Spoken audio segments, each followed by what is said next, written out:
Hello everyone, मैं Sarojini Sahu computer professional point से इस वीडियो में किसी एक वर्कबुक के शीट को किसी दूसरे वर्कबुक में मूव और कॉपी करना सीखेंगे। जैसे कि यहाँ पर माई एक्सेल फाइल नाम का यह वर्कबुक ओपन है, जहाँ पर दो शीट है, एक इंट्रो शीट और एक डेटा नाम का शीट है।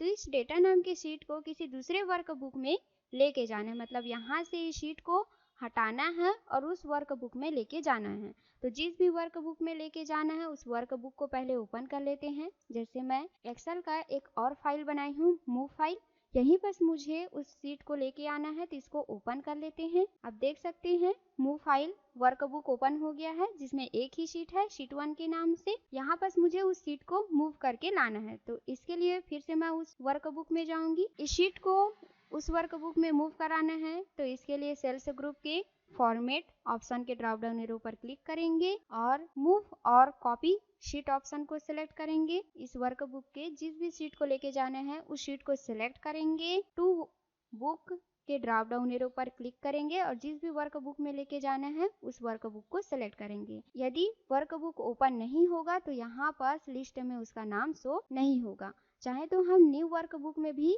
लेके जा सकते हैं, लेकिन मूव फाइल वर्कबुक में लेके जाना है तो इसको सिलेक्ट करेंगे और यहाँ पर मूव फाइल में जितने शीट हैं वो शो होंगे। जैसे कि उस फाइल में शीट 1 एक ही शीट है और लास्ट है, तो जैसे कि इस शीट को शीट 1 के पहले रखना है तो शीट 1 को सिलेक्ट करेंगे और शीट 1 के बाद रखना है तो मूव टू एंड को सिलेक्ट करेंगे एंड ओके। यहाँ पर आप देख सकते हैं कि मूव फाइल वर्कबुक ओपन हो गया है, जिसमें शीट 1 एक शीट था, अब यहाँ पर डेटा शीट आ गया है। और जो हमारा पुराना फाइल था, जैसे कि माई एक्सेल फाइल वर्कबुक थी, जहाँ पर से डेटा शीट नाम का शीट यहाँ से गायब हो गया है और मूव फाइल वर्कबुक में आ गया है। तो इस तरह किसी वर्कबुक के शीट को अगर किसी दूसरे वर्कबुक में लेके जाना है तो हम मूव ऑप्शन का यूज करते हैं। ऐसे ही जैसे एक वर्कबुक के शीट को वहां भी रखना है और साथ में उसको कॉपी करके किसी दूसरे वर्कबुक में भी रखना है, तो इसके लिए फिर से फॉर्मेट ऑप्शन में जाएंगे